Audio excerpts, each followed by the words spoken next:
Assalamualaikum warahmatullahi wabarakatuh. Halo Sobat Pompong. Kali ini kita kembali dengan segmen Bincang Pompong dengan saya, Nurul Hamdiah Junaidi. Nah, kita berbicara tentang kepengurusan UKM LPM Teropong periode 2020-2021. Kepengurusan kali ini tentunya sangat berbeda dari sebelumnya, karena kita sedang dilanda wabah COVID-19 di mana seluruh aktivitas yang kita lakukan terbatas. Segmen ini mengundang divisi umum dari UKM LPM Teropong sendiri, yaitu tepatnya di sebelah saya sudah ada Muhammad Egy Fareja selaku pemimpin umum, Clara Wiryanda selaku sekretaris umum, dan Karunisa selaku bendahara umum. Halo Pimum, Sekum, dan Bendum, gimana kabarnya? Sehat-sehat. Alhamdulillah sehat. Baiklah, kita mulai saja berbincang dengan mereka. Apa sih alasan kalian ingin masuk ke Teropong? Siapa dulu nih? Pimum dulu pastinya. Sebenarnya nih agak ada the box lah ya. Kalau misalnya tanya alasan kenapa mau masuk LPM Teropong. Pertama kali itu yang saya tahu LPM Teropong itu diperkenalkan di waktu PKKMB, waktu masih awal masuk tuh, masih perkenalan kehidupan kampus untuk mahasiswa baru. Jadi yang memperkenalkan diri itu waktu di zaman kepengurusan Bang Fadli. Jadi yang jadi detek saya bukan karena perkenalannya itu sebetulnya, tapi malah karena pakaiannya. Karena pakaiannya warna hitam tuh kayaknya keren ya kan. Kayaknya nih saya bakal tertarik nih, bakal masuk sini. Rupanya waktu dijelasin sama pimumnya sendiri, rupanya memang sesuai sama jurusan yang saya masuk ya kan. Jadi yaudah kenapa enggak, lagi sejalan juga kok sama jurusan saya, sama organisasi ini juga, makanya saya masuk. Itu alasan saya masuk Prop kayak gitu. Kalau Sekum gimana? Kalau misalnya saya sendiri sih karena direkomendasikan juga dari keluarga dulu sebelumnya udah pernah berkuliah di UNSU gitu kan. Katanya tuh jurusan Teropong ini cocok sama jurusan saya, jadi kenapa nggak untuk gabung gitu sih. Tapi pas sudah masuk pastinya merasa cocok, jadi tetap bertahan sampai sekarang. Oh, dan Bendung? Kalau saya sendiri sih pertama sama seperti Pimum, tahunnya itu dari PKKMB. Cuman yang paling saya pengen masuk Teropong itu karena bajunya hitam. Jadi saya penasaran, baju warna hitam itu organisasi apa? Ternyata baju warna hitam itu organisasi Teropong. Dan itu alasan saya untuk masuk Teropong. Oke, baiklah. Dan saat ini ketika kalian mendengar kata Teropong, apa sih yang ada dalam pikiran kalian? Pimum dulu. Saat mendengar kata Teropong, yang terlintas di pikiran saya tuh amanah yang besar. Karena di Teropong itu nggak mungkin ada anggota itu yang nggak sibuk, pasti sibuk semua. Karena diberi amanah yang besar oleh pimpinan divisinya pastinya. Oke, kalau Sekum? Kalau saya sendiri selama 4 tahun bergabung di Teropong, kata Teropong itu yang saya ingat itu adalah keluarga pastinya, karena udah 4 tahun kan gabung di sini juga, udah setiap hari gitu bercengkrama, jadi udah seperti keluarga sendiri. Sudah seperti rumah kedua dari sebagai untuk Teropong sendiri ya. Nah, untuk Bendung? Kalau saya sendiri sih Persma. Teropong itu kan Persma. Gitu. Tentunya ini adalah kepengurusan yang sangat berbeda dari sebelumnya ya, Pimum. Karena kita tahu pada sebelumnya itu kita belum masih bisa melakukan aktivitas secara offline. Kalau saat ini kita harus melakukan aktivitas yang terbatas. Nah, kendala apa sih yang Pimum rasain selama menjabat? Oh, banyak lah. Kalau misalkan dihitung dari awal pertama kali jadi Pimum itu kan bulan 2 akhir itu kepilih di Mubes itu. Jadi kendala pertamanya itu waktu mau ngadain raker. Dan itu pas mau ngadain raker, seminggu mau ngadain malah di kampus itu diberitakan kalau libur 2 minggu awal corona itu kan seluruh kerja apa sih kegiatan atau kegiatan itu? Ya, kegiatan. Itu kan diliburkan buat libur 2 minggu. Jadi pas libur 2 minggu itu bingung nih kan, gimana nih raker selanjutnya, dan sampai bisa dibilang jadi kayak kebuang gitu waktunya, sampai berapa bulan baru bisa dilaksanakan akar. Itu salah satunya sih. Dan juga kendalanya tuh aturan itu tahun ini banyak teropong tuh ngadain kegiatan, terutama kegiatan alma mater tuh. Itu kegiatan alma mater tuh kegiatan pelatihan jurnalis tingkat lanjut nasional. Itu harusnya kan di teropong tuh 2 tahun sekali diadain. Iya, tapi karena ada corona itu, jadi ya, mau nggak mau LPM Teropong ditunda dulu kegiatannya. Itulah. Berarti banyak yang tertunda kegiatan-kegiatan yang seharusnya bisa dilakukan secara langsung ya. Iya. Untuk Sekum, ada nggak sih kebijakan yang diubah selama menjabat? Karena kan ini kan kepengurusan yang berbeda tentunya, berbeda dari tahun yang sebelumnya.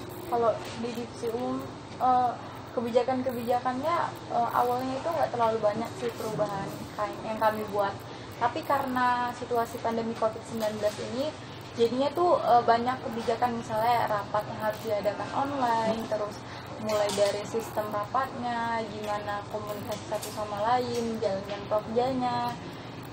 Itu aja sih yang banyak perubahan karena mengingat kondisi saat ini. Berarti bisa dibilang riwah atau ribet juga lah ya Sekum, karena harus mengatur secara online, nggak bisa ngatur manusia itu secara offline. Nggak tatap muka, komunikasi itu agak sulit. Iya. Karena mereka susah juga dihubungin kan. Iya. Oke. Nah, untuk Bendum nih, apa sih tantangan menjadi Bendum selama menjabat di kepengurusan wabah COVID-19? Kalau tantangannya sih banyak ya, susah mengendalikan keuangannya karena via online gitu kan. Karena saya jujur, saya tuh susah dihubungi karena sinyal di rumah saya nggak baik gitu kan. Jadi satu kendalanya itu cuman kayak yang paling besar bagi saya itu karena sinyal jaringan jarak jauh itu buat komunikasi sama SDM yang lain itu susah. Oke. Ini untuk pertanyaan bertiga sih. Pernah nggak sih ngerasain jenuh selama menjabat sebagai divisi umum? Dimulai dari Bimum dulu. Kalau ngerasain jenuh ya, jujur kalau misalkan di tahun ini selama saya menjabat jadi umum itu nggak ada. Kenapa tuh? Karena memang kalau misalkan kita diberi amanah yang besar, tanggung jawab yang besar, pasti hasil yang kita dapat juga besar. Jadi menurut saya, ya kenapa enggak dikasih amanah yang besar? Karena saya dikasih amanah ini karena orang lain yang memilih saya pasti yakin sama saya kalau saya tuh bisa melewati ini semua. Wah, Masya Allah. Nah, untuk Sekum gimana? Kalau misalnya jenuh sih kayaknya semua orang berorganisasi pasti pernah jenuh ya kan, karena kan situasi mentalnya, kesehatannya, orang-orang di sekitarnya yang berubah-ubah gitu. Pasti kadang mereka tuh kayak bukan jenuh sama organisasi aja tapi sama banyak hal gitu ya kan. Pastinya tuh ada, tapi kan kita di sini tuh dikasih amanah, terus ada adik-adik semua, teman-teman semua yang bikin semangat ya kan, dan ada tanggung jawab pastinya. Jadi rasa jenuhnya itu pasti terkalahkan sama rasa tanggung jawab tadi. Kalau Bendum sendiri? Kalau saya sih, kalau jenuh itu pasti ada. Cuman apalagi jenuh dengan masa kayak gini kan, nggak bisa ngapa-ngapain. Cuman karena dari dukungan teman-teman, balik lagi lihat Bimum Sekumnya semangat, masa saya enggak gitu kan. Jadi jenuhnya itu bisa terlewatkan. Wih, keren. Nah, yang membuat kalian bertahan di Teropong, dari Sekum dulu nih. Yang membuat saya bertahan di Teropong pastinya apa ya, kayak tadi tuh tanggung jawab, terus adik-adik sekalian yang mau belajar, terus yang mau diarahkan, terus regenerasi-generasi yang harus dipersiapkan. Banyak hal yang harus yang bikin terus bertahan gitu. Nggak bisa dijelasin ya apa-apa aja, tapi selalu aja pasti ada sih hal bertahan. Kalau Bendum? Kalau saya sendiri yang buat saya bertahan itu pasti karena diri saya. Kedua itu teman-teman saya, karena Teropong ini kan udah kayak keluarga, jadi berat rasanya kalau untuk ninggalin gitu aja. Karena momennya itu banyak banget, walaupun sedih, suka, duka, lucu itu banyak. Jadi memang kayak ya udah gitu, jalanin aja gitu ya. Toh bakalan terlewatin dengan masa-masa sulit seperti ini. Karena kan pasti ada sisi itu, sedih, senang. Oke. Kalau Bimum sendiri nih gimana? Kalau misalkan kalian bertahan Di Teropong. Teropong itu banyak sih, cuman yang salah satunya tuh keluarganya, kekompakannya, amanahnya juga. Karena kalau misalkan gimana ya, kalau misalnya kita dikasih amanah, kalau misalnya lari rasanya gak gimana ya. Kalau menurut saya sendiri tuh lari dari tanggung jawab tuh enggak lah, itu malu sih, itu aib sih jadinya. Apalagi nanti misalkan saya nih kan jadi bingung, tiba-tiba saya keluar nih bertopong karena entah bosen lah, entah capek, entah suntuk ngelawanin anggota yang entah kayak mana-mana, itu kan betul-betul jadi aib. Nanti masa pengurusan kali ini jelek timnya gara-gara dia bosen lah atau karena nggak sanggup, kan malu. Seperti yang saya bilang tadi, kita dapat amanah seperti ini karena kita diyakini pasti bisa melewatinya. Ya gimana namanya, kita harus bertahan, apalagi kita udah dapat tanggung jawab, itu memang harus dijalanin ya. Terutama Pimum kan lagi-lagi ya memang harus bertanggung jawab. Nah, di Teropong pasti banyak banget pengalaman yang kalian dapetin. Paling berharga pengalaman apa sih yang kalian dapetin selama di Teropong? Boleh dong dimulai dari Bendung sendiri. Pengalaman yang paling berharga. Iya. Kalau pengalaman yang paling berharga itu banyak, cuman yang paling berkesan buat saya untuk saat ini karena saya di posisi divisi umum dan saya menjabat sebagai bendahara umum. Saya yang awalnya nggak tahu mengelola administrasi keuangan, sekarang menjadi tahu. Itu menurut saya pelajaran yang paling berharga. Karena memang buta kali saya dengan administrasi keuangan seperti ini. Karena memang beda dari jurusan ya, Iya, beda juga dari jurusan. Oh gitu. Kalau Sekom sendiri paling berharga banget yang dapat dari Teropong apa?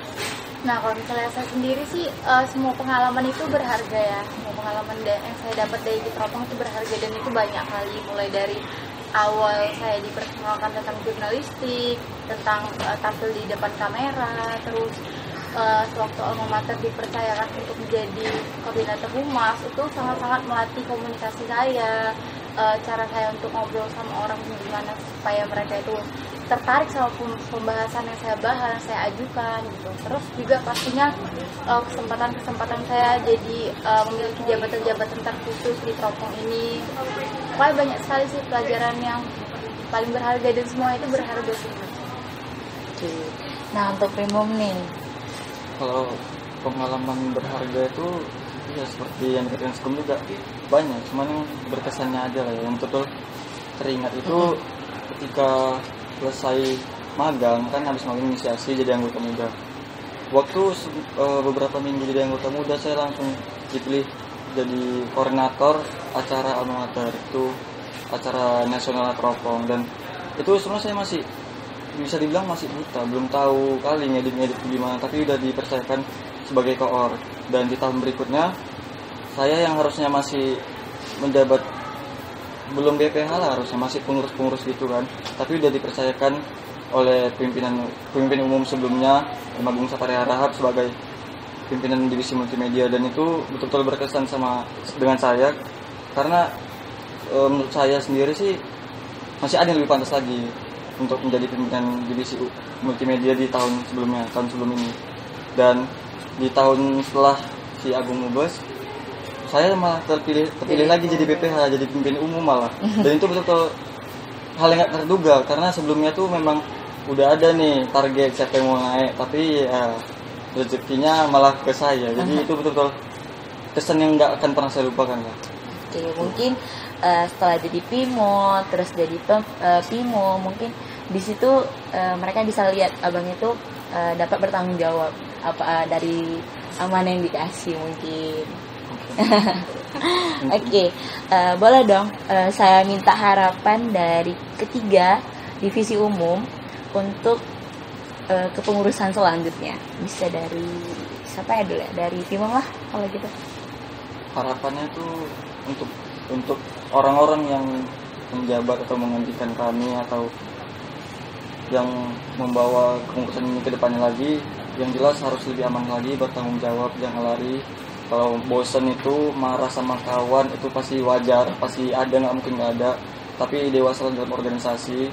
Dan jangan sampai gara-gara kawan, gara-gara atau cinlok-cinlok malah jadi hilang tanggung jawab, jadi kayak malas lah ada dia, kan itu betul-betul jelek di mata alumni kan. Jadi kalau misalkan memang dapat amanah, dapat tanggung jawab, selesaikan hingga akhir, jangan diakhiri tapi diselesaikan. Itu sih. Cukup. Kalau saya sendiri sih harapannya itu pastinya kayak yang dilakuin juga pastinya lebih amanah lagi, dan contoh hal baik yang dilakukan di tahun-tahun sebelumnya, hal yang buruk dibuang, dan pastinya semoga semuanya lebih rajin lagi nulis berita pastinya. Terus kalau misalnya rapat di selanjutnya, di tahun selanjutnya mungkin lebih aktif lagi, dan semoga semuanya itu lebih membaik lah. Mereka juga bisa dapat solusi gimana menjalankan roda organisasi ini pada masa pandemi yang tidak bertatap muka ini. Kalau bener gimana? Kalau harapan saya sih buat pengurus selanjutnya lebih bertanggung jawab lagi, sama seperti Primum dan Sekum juga, lebih semangat lagi dan lebih saling menghargai. Komunikasinya juga jangan sampai terenggang. Berarti kita dalam berorganisasi itu memang harus bertanggung jawab. Apapun itu kita harus bertanggung jawab ya. Baiklah. Terakhir, saya pengen dong dengerin versi kalian tentang teropong dengan 3 kata dari Primum sendiri. Rumah kedua saya. Rumah kedua saya, wow keren. Dari Sekum? Persma, keluarga, sayangan. Nah, kalau bener nih, apa 3 kata yang menggambarkan tentang teropong? Kalau saya sebagai Bendum, 3 kata yang gambarkan teropong nih. Uang kas dong. Wih, Ya kan? karena bendara umum jadi harus bayar uang kas pastinya ya. Oh iya, itu sudah kewajiban kita sebagai berorganisasi ya kan. Kalau udah terjun organisasi pasti udah terjun akan bayar uang. Ini sudah seperti pengalaman, kayaknya banyak banget yang susah bayar uang kas ya, bener ya? Kalau offline kayaknya nggak payah, cuman karena ini online makanya jadi banyak payah gitu komunikasi. Seperti saya bilang tadi, komunikasinya. Oke, anak komunikasi banget Iya. gitu. Nah, baiklah, Muhammad Egy Fareja selaku Primum, Clara Wirianda sebagai Sekretaris Umum, dan Hoirunisa Pilihan selaku Bendara Umum. Terima kasih telah berbincang dengan saya di segmen Bincang Pompong. Nah, Sobat Pompong, menjadi seorang pemimpin bukanlah beban yang mengerikan. Jika melakukannya dengan senang hati, itu akan terasa ringan, tetapi jika tidak penuh keikhlasan itu akan terasa berat. Namun, yuk kita membunyikan il-il teropong. Yuk lah. Ya semua ya. Teropong Menembus cakrawala tanpa batas. Salam pers mahasiswa.